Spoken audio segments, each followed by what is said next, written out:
pour ne rien te cacher, j'avais demandé à te garder. Mais c'est mieux ainsi et tu sais pourquoi. Attentive, Jacqueline écoute Frédéric lui narrer ses livres préférés. Une scène qui se répète tous les mardis après-midi durant 2 heures et qui s'inscrit dans un programme de visite aux personnes âgées et isolées. Lecture, promenade ou jeux de cartes sont autant d'activités possibles et proposées en fonction des préférences des personnes visitées. À l'origine de cette initiative, le CCAS d'Osny est une association de la ville, membre du réseau Famille de France. Je suis à la retraite depuis cette année, donc c'est un moyen de s'occuper, de rencontrer des gens et c'est un échange. D'une part, elle me raconte toutes ses expériences de sa jeunesse et moi-même, je fais de même. Donc c'est une rencontre et ça nous permet de passer du bon temps ensemble.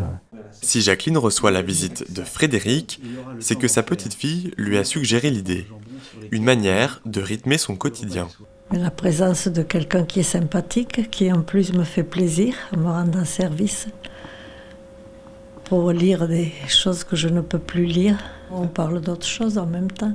Ça vous fait de la compagnie ? Bien sûr. C'est très plaisant.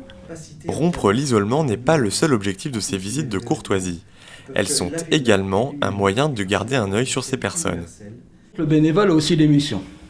Ses missions, c'est de détecter sur la personne visitée si jamais il découvre quelques petits problèmes. À cet instant-là, nous prévenons le centre communal d'action sociale qui prévient la famille. Ces visites sont gratuites et organisées en fonction des disponibilités de chacun. L'association recrute des bénévoles et cherche des personnes âgées et isolées à choyer.